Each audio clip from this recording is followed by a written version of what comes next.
Gestational hypertension में आपने क्या देखना है कि आपने पेशेंट का अगर बीपी मोर देन 140/90 आ रहा है इन 2 ओकेजन्स पे, ठीक है, 2 दफ़ा, और वो भी आपने कब चेक किया है, 4 और 6 स्टार के वक्फे से अगर चेक किया है, उस पर आपका मोर देन 140/90 आ रहा है, तो इट मीन्स पेशेंट को गेस्टेशनल हाइपरटेंशन है। और उसके साथ आपके पास अगर उसकी यूरिन की रिपोर्ट हो तो ये ज़्यादा कंफर्म हो जाएगा कि उसमें प्रोटीन यूरिया नहीं आएगा, लेकिन बीपी इतना ही है, तो इट मीन्स कि आपके पेशेंट को गेस्टेशनल हाइपरटेंशन है। और जो ज़्यादातर ब्लड प्रेशर बहुत ज़्यादा डिक्रीज़ कौन सी कंडीशन में हो जाता है, शॉक में, डिहाइड्रेशन में या हेमरेज में, ठीक है, उसको वो शॉक में चली जाए या फिर उसको डिहाइड्रेट हो, बहुत ज़्यादा नाउजिया, वॉमिटिंग और डायरिया हो रहा हो, डिहाइड्रेटेड हो गई हो, पानी की कमी हो गई हो और हेमरेज ब्लीडिंग की कोई कंप्लेन हो, तो तब बीपी जो है डाउन हो जाता है। उसके बाद पल्स, पल्स को भी आपने बीट्स पर मिनट के हिसाब से चेक करना है, और पल्स में क्या चीज़ें आपने देखनी और उनको बताने के। Patient pulse is, for example आपने बताना patient pulse is 80 beats per minute, it is regular in rhythm, good volume, normal character. And आपने फिर पल्स और कहाँ की देखनी है, there is no radio femoral delay, आपने ये बताना है। तो आपने जो है फिमोरल पल्स को भी देखना है, पेरिफेरल पल्सेस जो है वो भी, अगर आपके पास टाइम है तो देखें। ये आपको बताया है कि ये पूरा अच्छी तरह से पॉइंट्स में इसलिए लिखा हुआ है कि आपको पता चले कि ये असल में ये सारी चीज़ें देखनी होती है, लेकिन आपने जो है वो किस तरीके से देखनी है। आपने जो नॉर्मली प्रेगनेंसी में 10 to 15 beats per minute increase हो जाती है, नॉर्मल जो हमारी पल्स 72 होती है उससे ज़्यादा, ठीक है, और इसलिए ज़्यादातर आपकी 80-85 इस तरह से आएगी। और इंक्रीज पल्स ख़ास तौर पे अगर इससे ज़्यादा, अगर 90 से मोर देन 90 है आपकी पल्स, तो इट मीन्स कि आपकी जो है कोई इन्फेक्शन है, फीवर है या कोई फ्लूइड लॉस हो रहा है जिसकी वजह से आपकी पल्स ऐसी आ रही है। इसके बाद आपने और पल्स को किस तरीके से देखना है, पेशेंट की जो आप पल्स आपने चेक करनी है, आपने you have to check for 15 second and then multiply by 4, ठीक है, आपने उसको 4 से मल्टीप्लाई किया तो जो आपकी रीडिंग आ रही है वही आपकी पल्स है। सेम दोनों फार्मूला आपने दोनों कंडीशन में करना है, क्या कहते हैं, पल्स में और रेस्पिरेटरी रेट में सेम फार्मूला यूज़ करना है। उसके बाद रेस्पिरेटरी रेट वो आ गया, ठीक है, रेस्पिरेटरी रेट भी आपको अंदाज़ा होना चाहिए कि कौन सी कंडीशन में बहुत ज़्यादा हो जाता है और कौन सी कंडीशन में बहुत कम हो जाता है। मैं एज़ फॉर एग्जांपल आपको बताती हूँ कि अगर आपने जो है पेशेंट को प्री एक्लेम्शिया की पेशेंट है फ़र्ज़ करें और उसको मैक्स सल्फेट लगाया है, मैग्नीशियम सल्फेट, तो आपने उसकी जो है पल्स मैग्नीशियम सल्फेट की वजह से काफ़ी कम भी हो सकती है, ठीक है। तो ये आपने सारी चीज़ों को मद्देनज़र रखना है कि कौन कौन सी कंडीशन, और अगर आपको जो है रेस्पिरेटरी रेट, सॉरी मैं कह रही हूँ, रेस्पिरेटरी रेट बहुत कम भी हो सकता है मैक्स सल्फेट की अगर टॉक्सिसिटी हो जाए, और अगर जो है आपका रेस्पिरेटरी रेट बहुत ज़्यादा हो रहा है तो आपने उसके मुताबिक देखना है इसको कोई जो है चेस्ट इन्फेक्शन या बहुत ज़्यादा फीवर वगैरह तो नहीं हो रहा पेशेंट को, ठीक है। उसके बाद टेम्परेचर, क्या वाइटल्स में क्या क्या देखना है, BP, pulse, respiratory rate and temperature, ठीक है। टेम्परेचर देखना है कि कितना नॉर्मली पेशेंट को जो है किस तरीके से टेम्परेचर ज़्यादा है कम है वो आपको खुद ही पता चल जाएगा। आप पेशेंट से ये सब एग्जामिनेशन आपने बातें करते करते पेशेंट से जो है वो कर लेना है। ये एग्जामिनेशन आप पेशेंट के साथ बातें करते जाएंगे और आप जो है एग्जामिनेशन भी साथ साथ करते जाएंगे, हिस्ट्री पूछती जाएंगी उसकी। आपने उसका बीपी ऑपरेटर्स जो है वो उसकी जो है ब्रेकियल आर्टरी यानी जो आपका क्यूबाइटल फोसा है, आपने उससे ऊपर जो है वो रखना है। आपकी ब्रेकियल आर्टरी जो है आर्म की, आपने उसके ऊपर जो है बीपी ऑपरेटर्स जो है उसको जो है वो आपने पेशेंट को बीपी के लिए जो अप्लाई करना है ऑपरेटर्स। और फिर उसके बाद आपने उसकी रेडियल पल्स भी देखनी है, देखें नॉर्मल पल्स वॉल्यूम भी देखना है, आपने जो है उसकी रेडियल पल्स भी देखनी है, और आपने उसकी ब्लड प्रेशर के वक्त, और आप जो है उसको 200 में जो है मिलीमीटर ऑफ मरकरी तक जो है लेकर जाएंगे आप उसमें बीपी चेक करते हुए। और फिर आपने स्लो जो एयर को रिलीज़ कर देना है स्मग्मोनोमीटर से, और जब रिलीज़ होगी और आपने आपको ब्लड प्रेशर सबको चेक करने आता है कि बीट्स कहाँ से शुरू होती हैं और कब ख़त्म होती, तो फिर आपने उसके मुताबिक जो है पेशेंट की जो है वो चेक करनी है, और पेशेंट की आपको ऑक्सीजन उससे पता चल जाएगा। अब है हेड टू टो एग्जामिनेशन कैसे करना है। आपने पेशेंट का जो देखना है, आपने उसके फेशियल अपीयरेंस देखनी है, ठीक है। ज़्यादातर फेशियल अपीयरेंस जो है एसएलई और कुशिंग सिंड्रोम में अलग से फेस होते हैं। हर्सिट्यूज्म, अगर आपकी पेशेंट गायनी की है तो उसके जो है हर्सिट्यूज्म नज़र आ जाएगा आपको, और वो पीसीओ में ज़्यादातर होता है। तो आपने ये सारी चीज़ें जो हैं वो देखनी है। दोबारा से मैं आपको दिखाती हूँ कि किस तरीके से,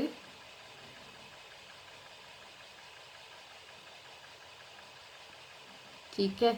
तो आपने ये देखिए,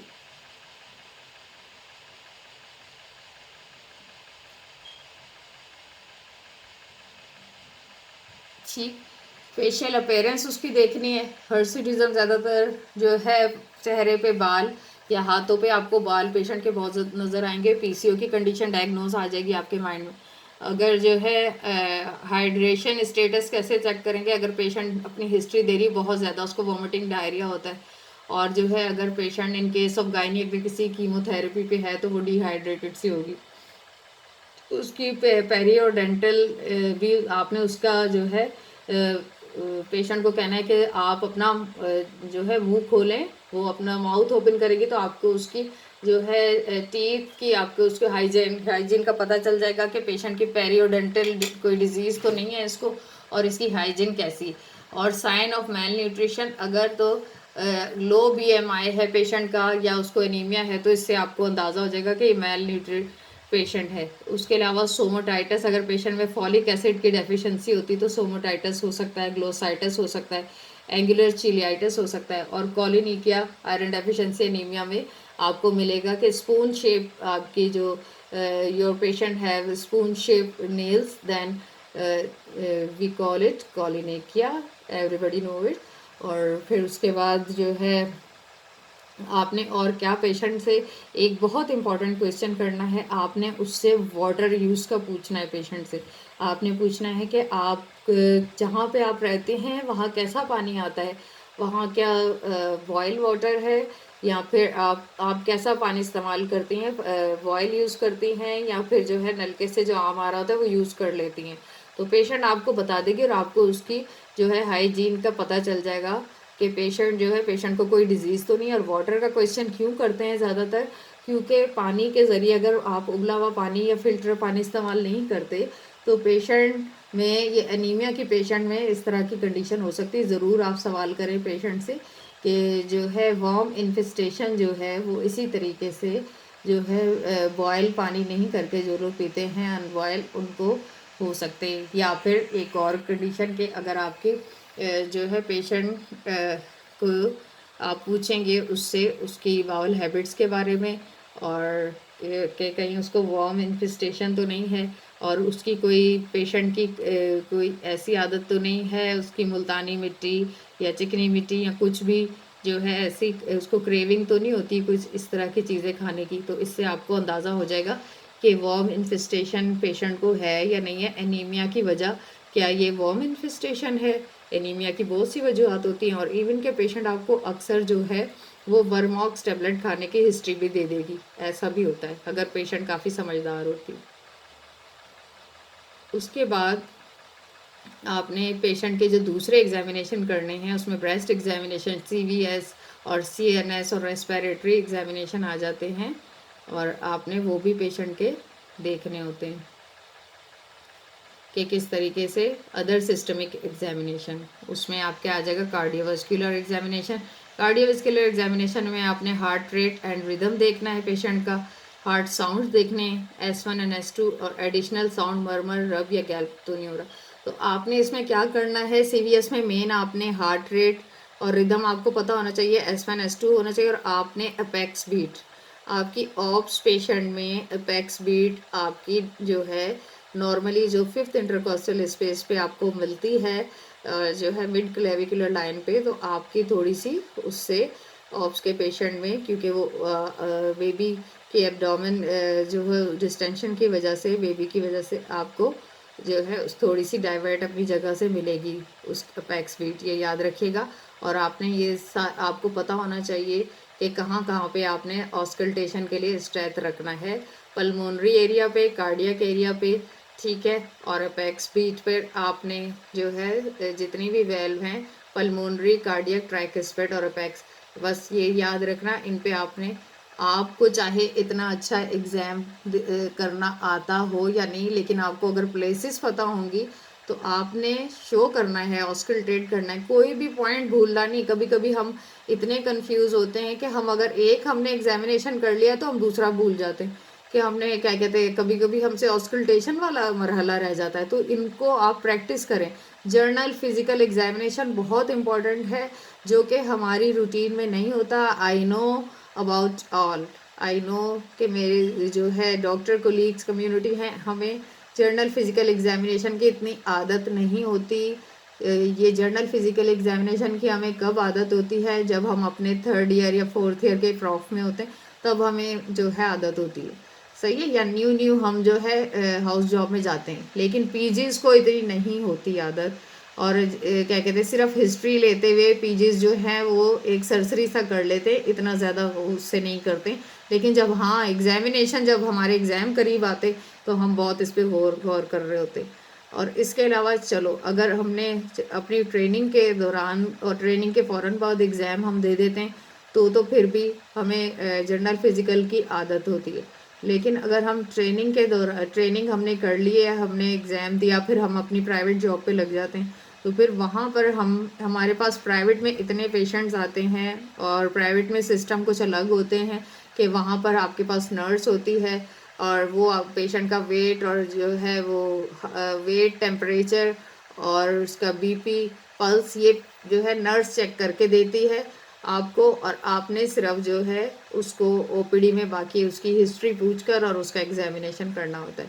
तो इसलिए हमारी आदत प्राइवेट सेटअप में नहीं रहती है। तो आपने ये अपने रिफ्लेक्सेस थोड़े बना लें कि जर्नल फिजिकल एग्जामिनेशन, ख़ास तौर पे एग्ज़ाम से पहले, आप अपने एग्ज़ाम से तकरीबन 1 महीने पहले अपने पास जो भी पेशेंट आता है उसका जर्नल फिजिकल करना शुरू कर दें, अगर जितनी हो सके कोशिश। क्योंकि इतने पेशेंट होते हैं, तो मैं खुद को रख के बता रही हूँ कि इतने पेशेंट होते थे मेरे, कि मेरे पास इतना टाइम नहीं होता था कि मैं एक एक का फुल जर्नल फिजिकल एग्जामिनेशन करूँ, इसलिए मेरे रिफ्लेक्सेस नहीं बने हुए थे इसके, तो मेरी तो नर्स मुझे करके देती थी।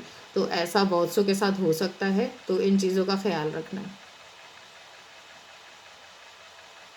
फिर उसके बाद आपने सीवीएस पेशेंट का देखा, मैंने बता दिया कि रेट और रिदम देखना है, S1 S2 चेक करना है। फिर रेस्पिरेटरी पे आ जाएं। रेस्पिरेशन में आपने उसकी नॉर्मल ब्रीथ देखनी। नॉर्मल ब्रीथ क्या होती है? नॉर्मल वेजिकुलर ब्रीदिंग होती है, ठीक है। साउंड जो आते हैं वो नॉर्मली, और आपने देखना है कि कोई एडिड साउंड तो नहीं है, और परकशन में क्लियर परकशन आ रही है, और टेंडर पल्पेशन करते हुए कोई टेंडरनेस तो नहीं उसके चेस्ट पे, ठीक है ना। नॉर्मल वेजिकुलर ब्रीदिंग आपने जब हिस्ट्री में समरी में बताना है कि patient has a normal vesicular breathing with no added sound and chest was clear on percussion and there is no tenderness on palpation. आपने इस तरीके से बताना है। ये लिखने में ज़्यादा वो लग रहा है, लेकिन अब जब आप उसको वो करेंगे तो फिर आपका आसान हो जाएगा। इसके अलावा आ जाते हैं ब्रेस्ट एग्जामिनेशन पे। आपने पेशेंट को अच्छे से शीट देनी है, ठीक है, और आपने उसके एक साइड से शर्ट को रिमूव करना है, उसकी अच्छे से उसको पीछे से पूरा कवर करके शीट देनी है, और उसी वक्त एग्जामिनर खड़ी होके आपको चेक करेंगी कि आप कैसे उसका ब्रेस्ट एग्जामिनेशन कर रहे हैं, ठीक है। तो आपने सिमेट्री देखनी है, और उसके ब्रेस्ट जो है सिमेट्रिकल है, सेम साइज और सेम शेप, और निपल रिट्रैक्ट तो नहीं है, कोई क्रैक तो नहीं है, कोई मास तो पल्पेट नहीं हो रहा है। ये तीनों चीज़ें जो है मेनली देखनी है। अगर निपल रिट्रैक्ट है तो आपने पेशेंट को काउंसल करना है कि हाउ टू अवॉइड, ताकि वो नेक्स्ट जब बेबी डिलीवर हो तो उसको जो है पेशेंट जो है उसके निपल जो है पेशेंट बेबी की फीड के लिए वो बेहतर हो। ये पेशेंट को आपने थोड़ी सी गाइडेंस दे देनी उसी वक्त, और आपको वो सुन भी रही है एग्जामिनर और देख भी रही है। अगर आप पेशेंट को गाइड करना भूल गए तो आपने जो है अपनी हिस्ट्री में ज़रूर बतानी है बात, ठीक है। और फिर आपने मास पैल्पेट करना है, वही तरीका कि आपने पूरे चारों क्वाड्रेंट्स में देखना है, एक हाथ नीचे, और आपने अपने टिप से वो देख करना है, जो फिंगर्स की टिप्स है उससे आपने मास पैल्पेट करना है। एक हैंड अपना जो है उसके निचले हिस्से में रखेंगे और एक से आप चेक करेंगे चारों क्वाड्रेंट, ठीक है ना। जो है अपर लेटरल, अपर मिडिल और लोअर लेटरल, लोअर मिडिल, ये आपने चारों क्वाड्रेंट जो है चेक करने, निपल देखना है और एरोला को चेक करना है कि कोई जो है अक्सर मोंटगोमरी साइन हमें जो है वो नज़र आते हैं, ठीक है, ये आपने देखना है।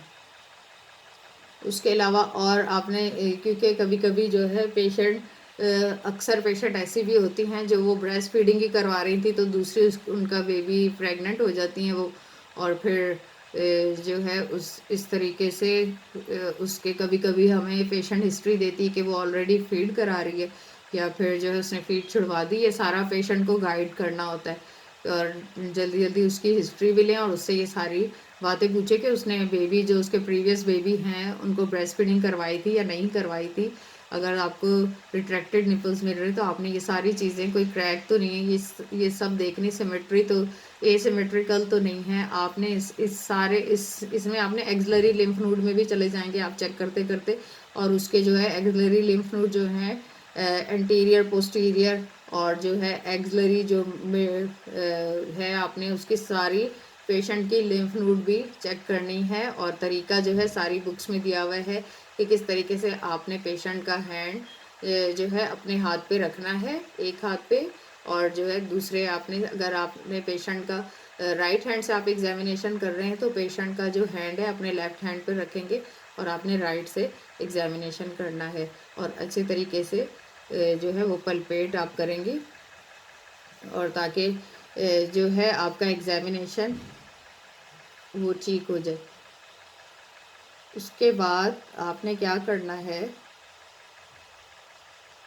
कि आपने, अब हम थायराइड एग्जामिनेशन पे आ गए, ठीक है। जो जैकलेट मैंने बताया है उसमें जो है JACLET, T for thyroid, thyroid में आपने देखना है कि कोई पैल्पेबल मास तो नहीं है, और जो है कोई थायरोमेगैली या फिर थायरोमेगैली यहाँ पर जैसे कि लिखा हुआ है, आपने देखना है कि पेशेंट का ग्वाइटर तो नहीं है, थायराइड स्वेलिंग तो नहीं हो रही है, और तो पेशेंट को सॉल्व करके बोलना है कि ज़रा थूक निकले।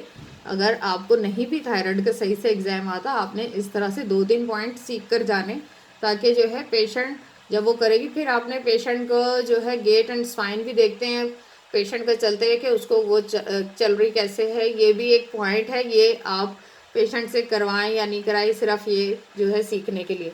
फिर एब्डोमिनल एग्जामिनेशन, एब्डोमिनल एग्जामिनेशन में क्या करना है, आपने पेशेंट से कंसेंट लेनी है, उसको शीट कवर करनी है लोअर लिम्फ पे, ठीक है, ताकि उसके और जो है हर्नियल ओरिफिसेस आपको नज़र आने चाहिए, ठीक है। सेम्फेजो प्यूबिस जो है, प्यूबिक सिम्फाइसिस तक आपने उसको देखना है पेशेंट को। दोबारा से मैं आपको दिखाती हूँ कि आपने कंसेंट लेनी, कवर करना है, पेशेंट की प्राइवेसी देखनी है, और अगर मेल एग्जामिनेशन कर रहा है, मेल गायनी स्टूडेंट, तो उस फीमेल अटेंडर साथ हो या आप एग्जामिनर आपके पास ही होंगी, ठीक है। पेशेंट को कहना है कि खुद अगर वो अपनी शर्ट खुद से रिमूव करे या ऊपर उठाए तो ज़्यादा बेहतर है, वरना उसकी कंसेंट से आप करें, ठीक है। पेशेंट से पूछना है कि आपने जो है यूरिन पास किया हुआ है, यूरिन तो नहीं आ रहा, अक्सर पेशेंट का ब्लैडर भी फुल होता है तो एग्जामिनेशन में फ़र्क आ सकता है, तो आपने ये पेशेंट से ये बातें पूछनी है। उसके बाद आपने क्या करना है, इंस्पेक्शन। इंस्पेक्शन में आपने क्या क्या चीज़ें देखनी है, ठीक है। आपने इंस्पेक्शन में क्या क्या चीज़ें देखनी है, इंस्पेक्शन में आपने देखना है एब्डोमिनल डिस्टेंडेड तो नहीं है, यूनिफॉर्म है, इरेगुलर है, ठीक है, फ्लैंक्स उसके फुल, ज़्यादातर ग्रेविड पेशेंट होती है तो उसके जो फ्लैंक्स होते हैं वो फुल आपको मिलेंगे, ठीक है।